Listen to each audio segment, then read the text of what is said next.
DVS में आप सभी का स्वागत है। आज की इस सेशन में हम सभी लोग बीपीएससी ट्रेड 2.0 में जो क्वेश्चन रीजनिंग के पूछे गए थे, वही सेट्स के साथ हम लोग अपनी सेशन की शुरुआत कर रहे हैं। जैसे कि आप सभी को पता होगा कि रीजनिंग का कोर्स एप्लीकेशन पे 1 फरवरी से स्टार्ट हो रहा है। एनरोलमेंट स्टार्ट है, एडमिशन आप आज ही करा सकते हैं एप्लीकेशन को डाउनलोड करके। बहुत ही मिनिमम चार्ज रखा गया है और उसके बारे में संपूर्ण जानकारी आपको पहले ही यूट्यूब पे बता दी गई है। साथ में एप्लीकेशन पे जाएँगे तो वह सभी जानकारी आपको उपलब्ध हो जाएँगे। चलिए ज़्यादा टाइम ना वेस्ट करते हुए रीजनिंग का जो क्वेश्चन पूछा गया था बीपीएससी ट्रेड 2.0 में उसका set number A booklet series 1 लेकर आया हूँ और यह 1 से 5 का यानी कि पीआरटी का क्वेश्चन पेपर है। इसके अलावा हम लोग 6 टू 8 इसके अलावा 9th 10th 11th 12th का भी क्वेश्चन पेपर में जो रीजनिंग के क्वेश्चन पूछे गए थे वे सभी क्वेश्चन को हम लोग सॉर्ट आउट करेंगे। लेकिन उससे पहले हम लोग आज की इस सेशन में 1 टू 5 के लिए काफ़ी इंपॉर्टेंट जो सेशन रहने वाली है बारे में मैं आप सभी को क्वेश्चन पेपर का एनालिसिस करा देता हूँ और साथ में जो रीजनिंग के क्वेश्चन पूछे गए चैप्टर क्या था, किस चैप्टर से पूछा गया था, किस टाइप का क्वेश्चन और उसको हम लोग कैसे एग्जाम में अटेम्प्ट करेंगे, वह सभी जानकारी मैं आपको सबसे पहले बता देता हूँ। थोड़ा देर वेट करेंगे और देखिए सबके सामने आपके सामने क्वेश्चन आ चुका है, थोड़ा देर वेट कीजिए। 135 से रीजनिंग में क्वेश्चन पूछे गए थे, कहाँ से? 135 से रीजनिंग का क्वेश्चन पूछा गया था, कहाँ से? 135 सेट नंबर 135 से क्वेश्चन नंबर 135 से रीजनिंग का क्वेश्चन था। देखिए आपके सामने यह जो क्वेश्चन अभी आपको दिखाई दे रहा है, यह बीपीएससी ट्री 2.0 का क्वेश्चन पेपर है पीआरटी का। पीआरटी का मतलब है प्राइमरी लेवल का क्वेश्चन है और काफ़ी ईज़ी में क्वेश्चन पूछा गया था। इस सेट में जितने भी क्वेश्चन पूछे गए हैं, वह सभी क्वेश्चन का मैं चैप्टर के साथ कैसे अटेम्प्ट किया जाता है, ये भी जानकारी बताऊँगा और मैं आपको एक क्वेश्चन होमवर्क के भी रूप में देने वाला हूँ। तो आप कोशिश करेंगे जो क्वेश्चन मैं आपको बोलूँ, वह क्वेश्चन का आंसर आप हमें बता पाएँ, कमेंट सेक्शन में उसका आंसर बता पाएँ। चलिए हम लोग क्वेश्चन नंबर 135 से सेट को सोल्व करना शुरू करते हैं। सबसे पहले क्वेश्चन देख लीजिए, पढ़ लीजिए क्वेश्चन क्या कहता है, उसके बाद चैप्टर का नाम मैं आपको बता देता हूँ। नीचे दिए गए शब्दों को एक सार्थक क्रम का मतलब है मीनिंगफुल ऑर्डर में अरेंज करना है, कैसे? व्यवस्थित कीजिए। कहने का मतलब है कि यह जो चैप्टर का नाम है, इसका चैप्टर का नाम ऑर्डर है। क्या है? ऑर्डर है। जैसे कि आप क्रम से देख ही सकते हैं कि क्रम का मतलब क्या होता है इंग्लिश में? ऑर्डर होता है और रीजनिंग के चैप्टर का नाम भी ऑर्डर ही है। इसको आपको अरेंज करना है। 5 गो काम दिया गया है, पहले क्या होगा, पहले क्या होगा, उसके बाद क्या होगा, इसके आधारित आपको अरेंज करना है। देखिए, 1 नंबर में दिया हुआ है दंड, 2 में पुलिस, 3 में अपराध, 4 में न्याय और 5 में निर्णय। सबसे पहले देखिए, क्या दंड होगा क्या? जब हम अपराध किए ही नहीं, तो दंड कहाँ से हो जाएगा? तो पहले तो दंड होगा नहीं, यानी कि 1 नंबर तो आएगा नहीं। थोड़ा देर हम लोग ऑप्शन पे भी फ़ोकस करेंगे। किस पे? ऑप्शन पे भी फ़ोकस करेंगे। हम लोग ऑप्शन को भी थोड़ा-सा आपके सामने दिखा देते हैं। तो यह एक पहले तो दंड मिलेगा नहीं, जब तक हम अपराध नहीं करेंगे तब तक दंड नहीं मिलेगा। देखिए, यहाँ पे ऑप्शन नंबर 1 में है 3 से स्टार्ट हो रहा है, या तो पहले 3 से स्टार्ट होगा, पहले अपराध करेंगे, तो 3 नंबर में हमारा क्या है? अपराध है। 3 नंबर में हमारा अपराध है, अपराध से स्टार्ट हुआ। इसके बाद कहता है उसके बाद दंड मिलेगा क्या? नहीं, उसके बाद पुलिस से आएगी तब ना निर्णय होगा, तब तो दंड मिलेगा ना।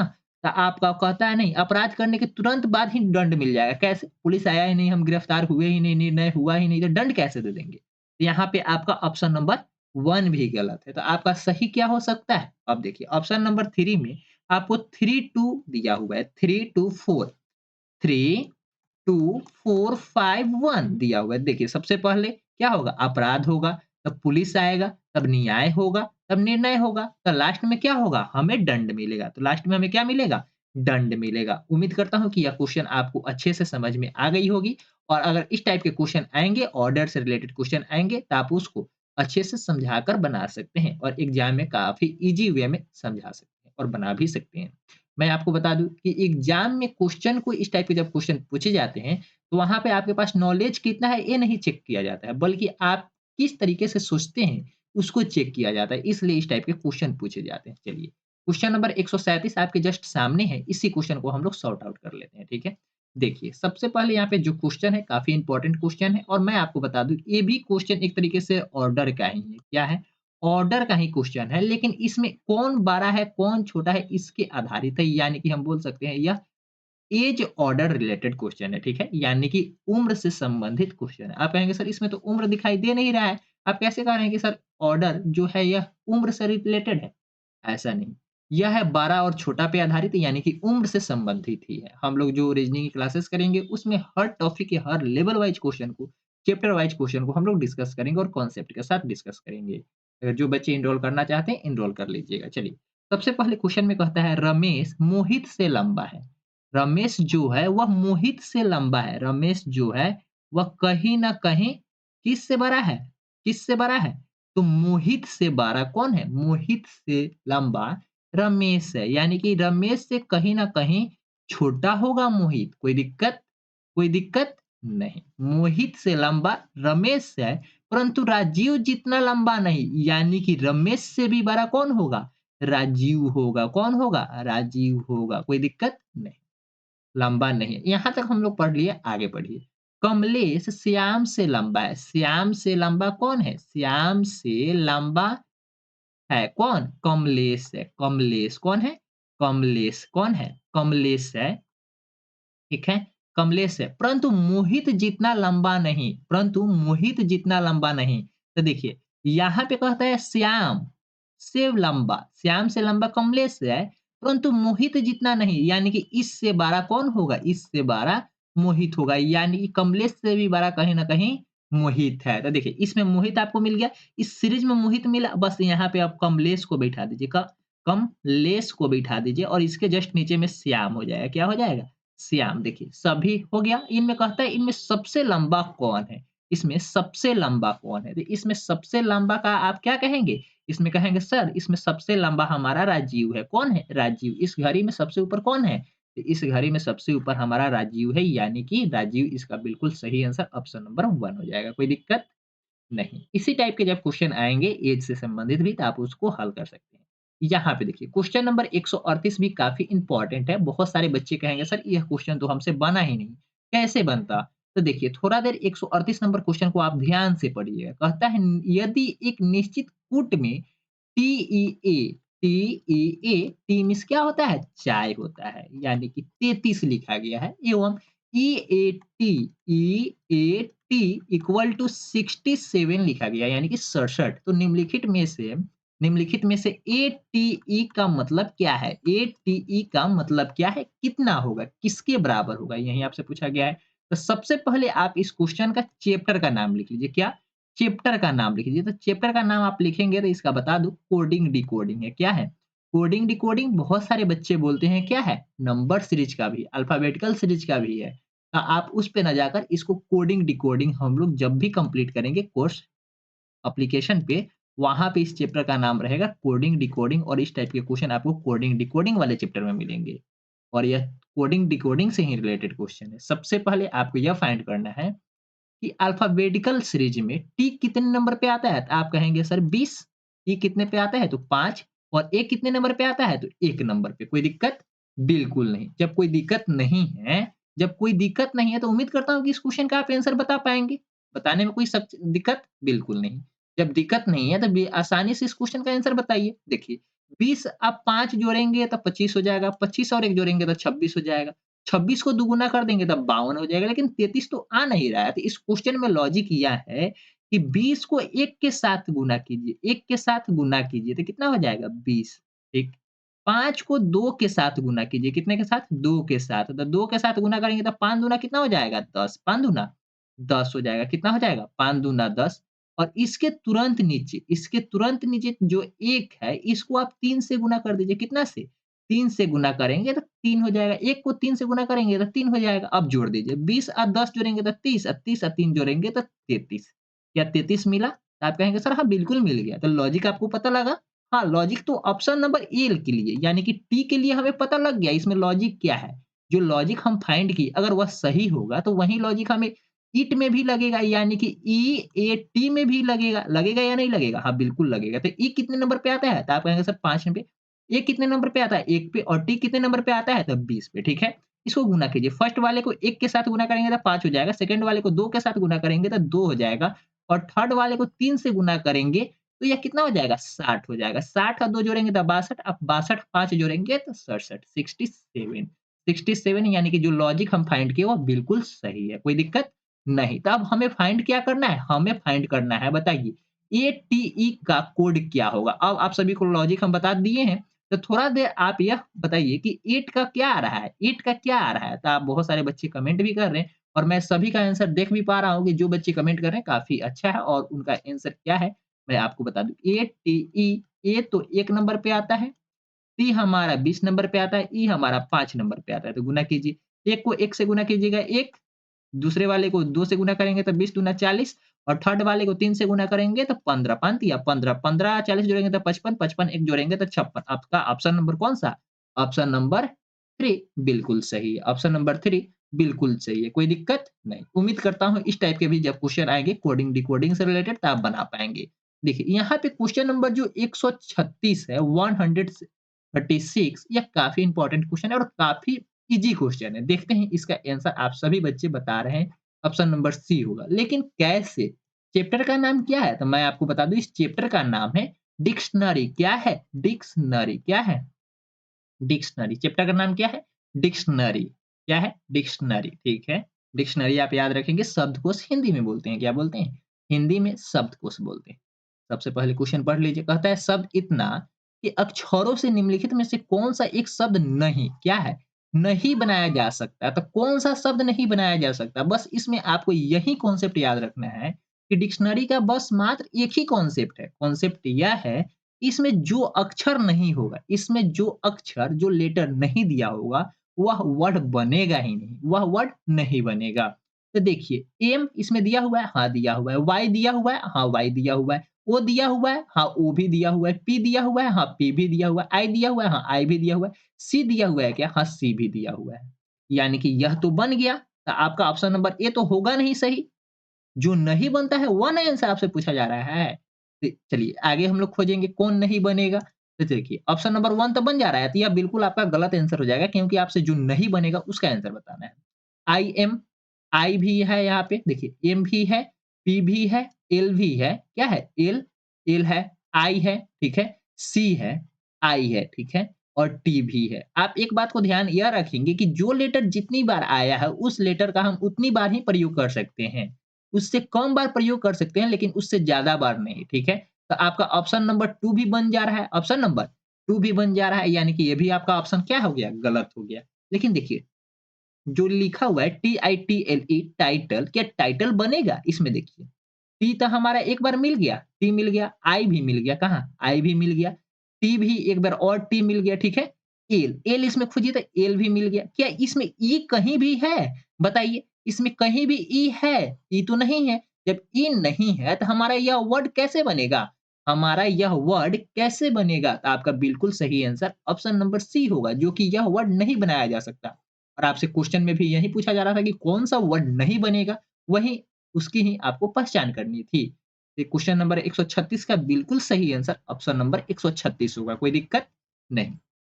आगे चलिए, नेक्स्ट क्वेश्चन की ओर चलते हैं और नेक्स्ट क्वेश्चन भी काफ़ी इंपोर्टेंट है, थोड़ा-सा ध्यान से देखते चलिए। कहता है क्वेश्चन नंबर 139 में जिस प्रकार काँच संबंधित है बालू से, जिस प्रकार काँच संबंधित है बालू से, उसी प्रकार निम्नलिखित में से किसी एक से कागज संबंधित है, किसी एक से कागज संबंधित है। लेकिन बहुत सारे बच्चे बोलेंगे सर इसमें ऑप्शन ए में दिया हुआ है दर्पण, ऑप्शन बी में पत्थर और ऑप्शन सी में खिड़की।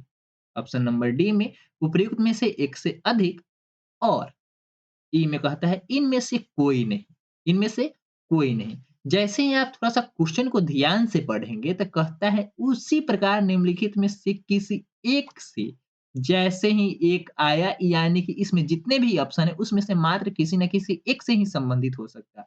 इसलिए आपका बिल्कुल गलत हो जाएगा ऑप्शन नंबर क्या? Option number D. क्वेश्चन में कहता है एक से ही संबंधित है और नीचे कहता है एक से ज़्यादा से संबंधित है, कैसे हो सकता है? आपका ऑप्शन नंबर डी गलत हो गया, कोई दिक्कत नहीं। आगे चलते हैं। अब थोड़ा अगर ये एनालॉजी का चैप्टर है, क्या है? इस चैप्टर का नाम है एनालॉजी जिसको हम सदृश्यता हिंदी में बोलते हैं क्या? सदृश्यता बोलते हैं, यानी कि एनालॉजी इंग्लिश में बोलते हैं और काफ़ी इम्पोर्टेंट क्वेश्चन है और इसी का जब हम लोग एनालिसिस कर रहे थे, उसी टाइम में आपको बताया था कि एनालॉजी आप ज़िंदगी भर पढ़ते रह जाएँगे, एग्ज़ाम तक पढ़ते रह जाएँगे, तो हो सकता है उसका क्वेश्चन आपसे ना बने और आप न भी पढ़ कर जाएँगे, तो वह क्वेश्चन हो सकता है आप देखते ही उसका आंसर बता दें। क्योंकि इस टाइप के जो क्वेश्चन होते हैं वह आपके क्या नॉलेज पे बेस्ड होते हैं। उसका संबंध क्या होता है जब तक लॉजिक नहीं पता लगेगा तब तक एनालॉजी के क्वेश्चन को आप आंसर नहीं बता पाएँगे। बिल्कुल सही आंसर बताने में असक्षम रहेंगे। उसी तरीके से यहाँ पे काँच का संबंध जिस प्रकार बालू से है उसी प्रकार कागज का संबंध किससे होगा वह आपको बताना है। तो ज़्यादा टाइम ना वेस्ट करते हुए हम आपको सबसे पहले यह बता देते हैं कि काँच का संबंध बालू से क्या है। आप लोग बहुत सारे बच्चे सोच भी लिए होंगे कि बालू से ही कहीं न कहीं काँच का निर्माण होता है, शीशा का निर्माण होता है। तो कागज़ का निर्माण किस चीज़ से होता है? कागज़ का निर्माण क्या दर्पण से होता है? बिल्कुल नहीं। क्या पत्थर से कागज़ का निर्माण होता है? बिल्कुल नहीं। खिड़की से कहीं कागज़ का निर्माण होगा? नहीं। यानी कि 4 ऑप्शन गलत, तो ऑप्शन नंबर आपका 4 बिल्कुल सही हो जाएगा। ऑप्शन नंबर 4 बिल्कुल सही हो जाएगा। अब आप कहेंगे सर कागज़ का आखिर निर्माण किस चीज़ से होता है? तो मैं आपको बता दूँ कागज़ का निर्माण जो होता है वह पेड़-पौधे के छाल से होता है, पेड़-पौधे से होता है, लकड़ी से होता है। क्या होता है? लकड़ी से होता है। ना कि खिड़की से, ना कि पत्थर से, ना कि दर्पण से। तो उम्मीद करता हूँ आपको यह क्वेश्चन समझ में आ गया होगा और जब तक इस टाइप के क्वेश्चन का लॉजिक आपको नहीं पता लगेगा तब तक इस टाइप के क्वेश्चन को आप सोल्व करने में असक्षम रहेंगे। अभी तक हम लोग क्वेश्चन को काफ़ी अच्छे तरीके से सोल्व कर चुके हैं और मैं आप सभी को एक क्वेश्चन होमवर्क के रूप में देना चाहता हूँ और उम्मीद करता हूँ सभी बच्चे उसका आंसर अच्छे से बताने में सक्षम रहेंगे। देखिए क्वेश्चन नंबर 140 क्वेश्चन नंबर आपके लिए होमवर्क में है और उम्मीद करता हूँ सभी बच्चे इसका आंसर हमें कमेंट सेक्शन में अवश्य बताएँगे। और एक क्वेश्चन मैं आपको इस क्वेश्चन नंबर 142 जो है, यह क्लॉ का क्वेश्चन है। क्या है? क्लॉ का क्वेश्चन है। ओवरलैप्ड का केस बनेगा और इसमें एक फ़ॉर्मूला की आवश्यकता होगी जो कि मैं आपको इस सेशन के लास्ट में मैं आपको बताने के तुरंत बाद ही बता दूँगा। कोई दिक्कत नहीं। क्वेश्चन नंबर 140 काफ़ी इम्पोर्टेंट है, इसे सोल्व करके आप हमें कमेंट कर दीजिएगा। नेक्स्ट क्वेश्चन की ओर चलते हैं। नेक्स्ट क्वेश्चन भी काफ़ी इम्पोर्टेंट है। क्वेश्चन नंबर 143 देखिए। पता है, यदि 9 गुना 7 9 स्टार 7 बराबर 32 लिखा है, कैसे आया? ये आपको पता लगाना है। ये भी अगर आप कहा जाए कौन-सा चैप्टर है, तो मैं आपको बस इतना ही कहूँगा नंबर सीरीज़ का नहीं है, बल्कि ये भी कहीं न कहीं कोडिंग, डिकोडिंग का ही है। इसमें भी आपको लॉजिक फाइंड करने के तुरंत बाद ही आपको आंसर बताना है। जब तक लॉजिक नहीं फाइंड होगा, तब तक इसका आंसर आप बताने में असक्षम रहेंगे। तो मैं सबसे पहले बता दूँ कि 9 स्टार 7 बराबर 32 का मतलब क्या है? तो देखिए 32 आया क्या? कैसे आया? इसके बारे में। तो 9 का स्क्वायर स्टार की जगह पे स्टार, 7 का स्क्वायर लिख दीजिए। 9 का स्क्वायर लिखेंगे तो 81 हो जाएगा और 7 का स्क्वायर लिखेंगे तो 49 हो जाएगा। 81 में से 7 का स्क्वायर घटाएँगे यानी कि 81 में से 49 घटाएँगे, 81 में से 49 घटाएँगे तो कहीं न कहीं आपको 32 मिलेगा। कहीं न कहीं नहीं, बिल्कुल 100% 32 ही मिलेगा। उसी तरीके से 13 का स्क्वायर करेंगे तो 169 और इसमें से 49 घटाएँगे तो 120 क्या 120 मिला? हाँ, बिल्कुल। अगर 2 लॉजिक फाइंड सही है, तो उसी तरीके से जो आपसे क्वेश्चन पूछा जा रहा है, उसका भी आप स्क्वायर करके घटाएँगे, तो निश्चित रूप से वो भी सही आंसर मिलेगा। तो देखिए 19 स्टार क्या 19 स्टार 11 का मान पूछा जा रहा था। 19 स्टार 11 का मान पूछा जा रहा था। इसमें आपको लॉजिक पता लग गया है, आखिर लॉजिक है क्या? और सभी बच्चे इसका अच्छे से आंसर भी बता रहे हैं, ठीक है? तो मैं आपको बता दूँ ज़्यादा टाइम ना वेस्ट करते हुए सबसे पहले 19 का स्क्वायर करेंगे तो 361 हो जाएगा। क्या हो जाएगा? 361 और सभी में घटाया जा रहा था यानी कि यहाँ पे भी हम घटाएँगे। 11 का स्क्वायर करेंगे तो 121 अब देखिए 361 में से 21 जाएगा 361 में से 121 जाएगा तो आप 120 घटा लीजिए 360 में से 120 घटा लीजिए तो 240 हो जाएगा कितना हो जाएगा 240 हो जाएगा और एक में से एक जाएगा यानी कि 240 कोई दिक्कत नहीं। तो आपका ऑप्शन नंबर कौन-सा सही है? आपका ऑप्शन नंबर बिल्कुल सही कौन-सा है? आपका ऑप्शन नंबर सी सही है। आपका ऑप्शन नंबर कौन-सा सही है? ऑप्शन नंबर सी सही है। कोई दिक्कत नहीं। आगे चलिए नेक्स्ट क्वेश्चन की ओर। नेक्स्ट क्वेश्चन भी काफ़ी इम्पोर्टेंट है और उम्मीद करूँगा कि यह क्वेश्चन आप बनाने में सक्षम रहेंगे। देखिए यहाँ पे कहता है 5 यह है आपका मिसिंग नंबर का चैप्टर। किसका है? मिसिंग नंबर का चैप्टर है और यानी कि नंबर सीरीज़ में ही आता है एक टॉपिक मिसिंग नंबर का। टाइप बोल सकते हैं, लेबल बोल सकते हैं। मिसिंग सीरीज़ का आता है क्वेश्चन, ठीक है? इसमें कहता है 5 से 17 हो गया, 17 से 37 हो गया, 37 से 65 हो गया, तो 65 से अगला क्या होगा? यही आपको बताना है। इसके तुरंत बाद 145 हो गया, तो कैसे हुआ? इसमें आएगा क्या? इस खाली स्थान में आएगा क्या? कैसे आएगा? इसके बारे में जानकारी बताना है। तो देखिए 5 से 17 हुआ तो कहीं न कहीं इसमें 12 जुड़ा होगा। घटा लीजिए, डिफरेंस निकाल लीजिए। अगला करेंगे तो 20 होगा, अगला करेंगे तो कहीं न कहीं 28 होगा। तो देखिए, अब थर्ड लेयर में जब आप चलेंगे थर्ड लेयर का डिफरेंस निकालेंगे तो 12 और 20 का डिफरेंस निकालेंगे तो 8 आएगा, 20 और 28 का डिफरेंस निकालेंगे तो 8 आएगा। तो कहीं न कहीं अगला भी जो होगा वह 8 का डिफरेंस होगा तो 28 में 8 जोड़ देंगे तो 36 हो जाएगा। 28 में 8 जोड़ देंगे तो 36 हो जाएगा और 36 में 65, 65 में 36 जोड़ दीजिए तो कितना हो जाएगा? 65 में 36 जोड़ेंगे तो 35 जोड़ दीजिए तो कितना हो गया? 100, 100 यानी कि 101, ठीक है? 101 और अगला देख लीजिए, अगला क्या है? अगर ये सीरीज़ सही होगा तो निश्चित रूप से अगला भी वेरीफ़ाई करेगा। तब 36 में 8 जोड़ेंगे तो 44 होगा, 36 में 8 जोड़ेंगे तो 44 हो जाएगा और 101 में 44 जोड़ेंगे तो क्या 145 आया? तो आप कहेंगे सर हाँ, बिल्कुल 145 आ गया, अगला सीरीज़ मैच कर गया, यानी कि इसका बिल्कुल सही आंसर आपका ऑप्शन नंबर ए हो जाएगा, कोई दिक्कत नहीं। यहाँ पे एक क्वेश्चन पूछा गया था किस चीज़ से था? फिगर काउंटिंग से, किस चीज़ से पूछा गया था? क्वेश्चन नंबर 141 जो क्वेश्चन है, यह फिगर काउंटिंग से पूछा गया है, किस चीज़ से? फिगर काउंटिंग संख्या चित्रों को गिनना है क्या? चित्रों को गिनना है और उम्मीद करता हूँ इसमें बहुत सारे बच्चे फँस भी जाते हैं। जैसे कि ट्रायंगल पूछ लेगा, बताइए इसमें कितने ट्रायंगल बन रहे हैं? इसमें कितने ट्रायंगल बन रहे हैं? ये सभी अलग-अलग कॉन्सेप्ट बनते हैं। इस टाइप के जब क्वेश्चन आएँगे तो वहाँ पे मैं आपको बता दूँगा कि इसमें क्या-क्या लॉजिक लगते हैं। जैसे कि यहाँ पे देखिए ट्रायंगल की बात होगी तो यहाँ पे 1, 2 तो 2 हो गया तो 2 गुना 3/2 कर देते हैं तो यहाँ पे 3 गो ट्रायंगल बनेगा। कितना बनेगा? 3 गो ट्रायंगल। इसी तरीके से यहाँ पे करेंगे 1, 2, 3, 4 तो यहाँ पे 4 गुना 5 1 से बढ़ा के गुना करते हैं, 2 से भाग करते हैं जितना आएगा उतना तो यानी कि यहाँ पे 10 गो ट्रायंगल बनेगा। कैसे बनता है वो भी जानकारी मैं आपको कोर्स में बता दूँगा।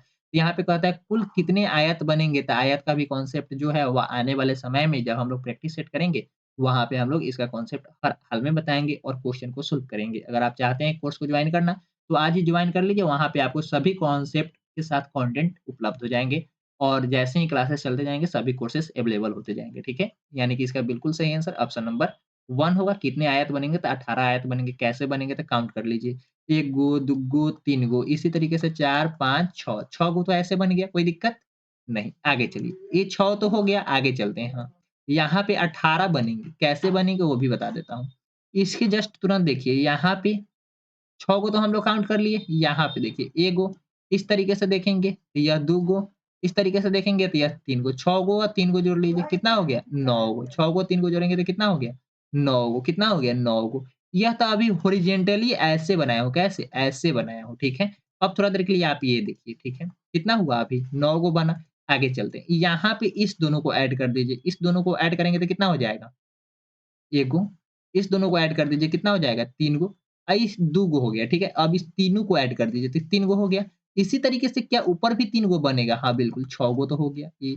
3-3 6 गो हो गया, हाँ, हुआ ना? इसी तरीके से इसका कॉन्सेप्ट भी होता है, ठीक है? इसी तरीके से जब आगे भी मैच करते जाएँगे, तो निश्चित रूप से इसमें कितने मिलेंगे आपको? 18 मिलेंगे। 18 मिलेंगे। अब बारका देखिए, यहाँ से अब बारका को मैच अप कर दीजिए।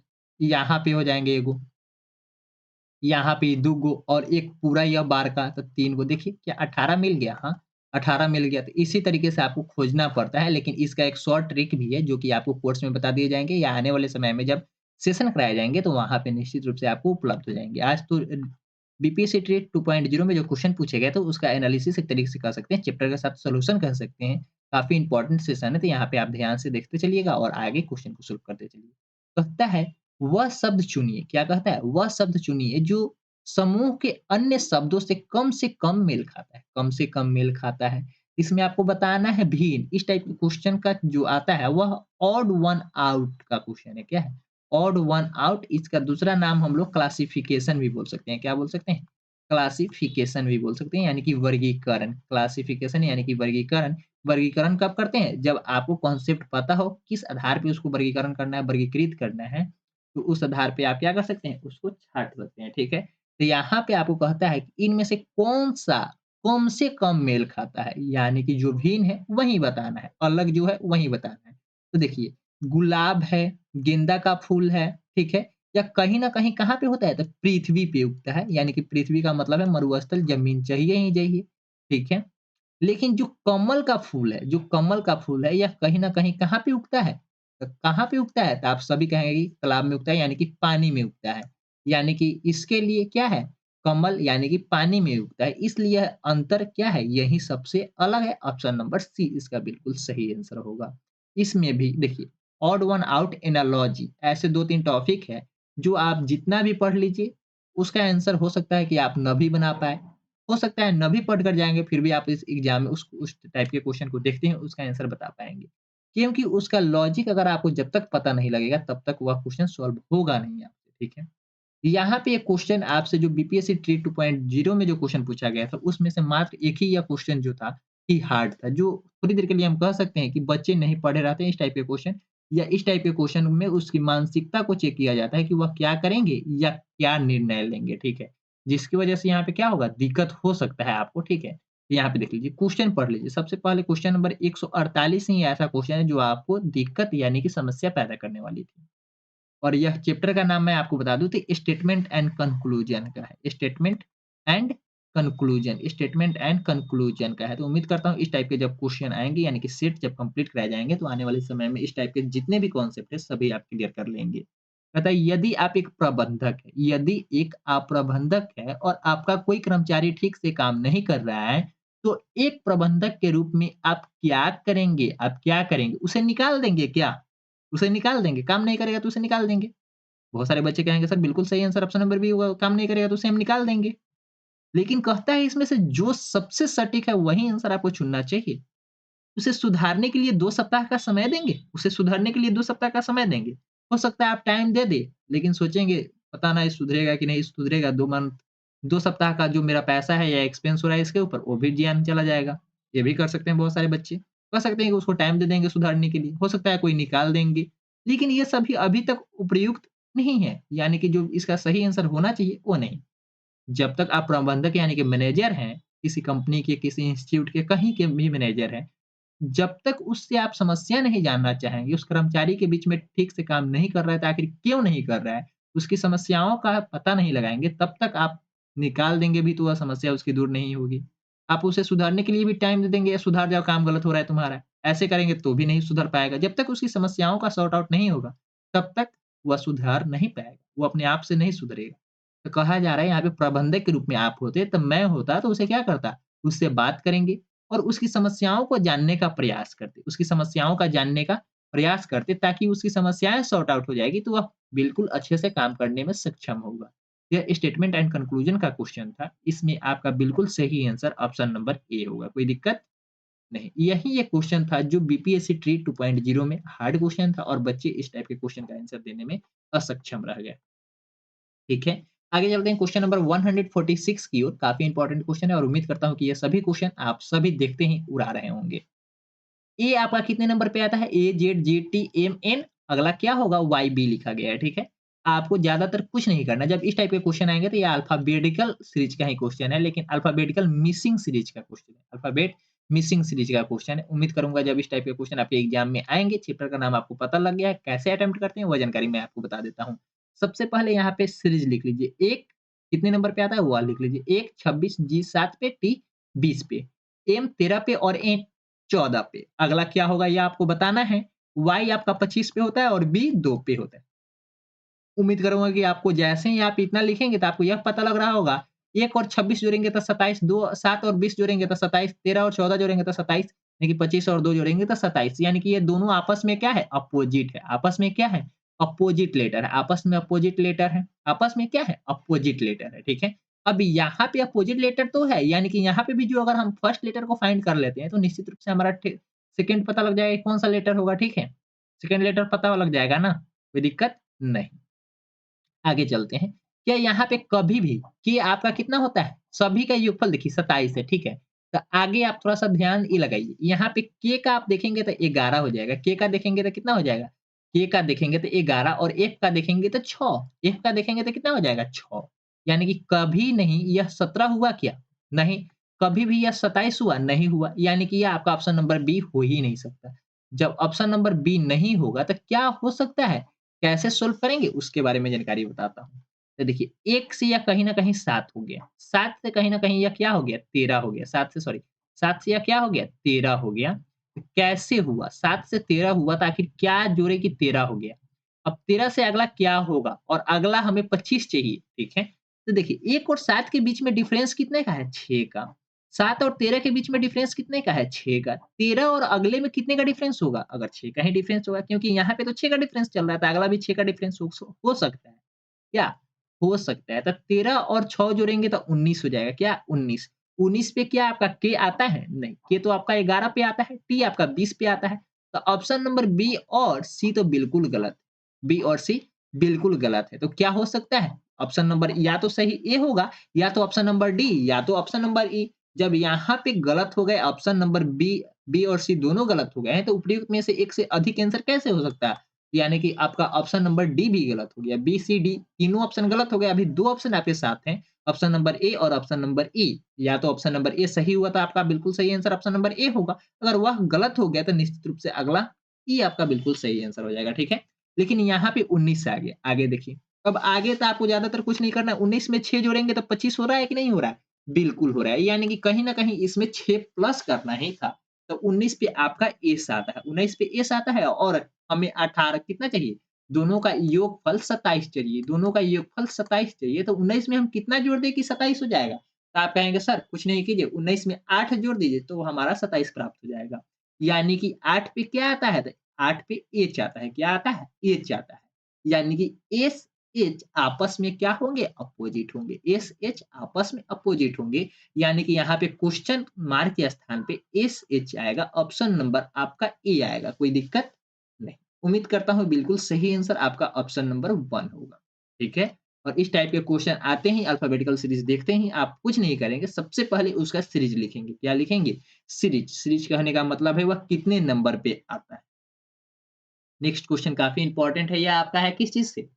रैंकिंग से रिलेटेड क्वेश्चन है। 149 नंबर कहता है टोटल विद्यार्थियों की एक कक्षा में 60 विद्यार्थियों की एक कक्षा में टोटल विद्यार्थियों की संख्या दिया गया है, आपके सामने कितना है? 60 है। जहां लड़कियां लड़कों से दुगुनी है, लड़कों से दुगुनी है। लड़कों से दुगुनी कौन है? लड़कों से दुगुनी मान लीजिए बॉयज का हम अगर नंबर ऑफ बॉयज मान लेते हैं एक्स, तो गर्ल्स हमारा क्या हो जाएगा? 2x, कोई दिक्कत नहीं, 2x हो जाएगा।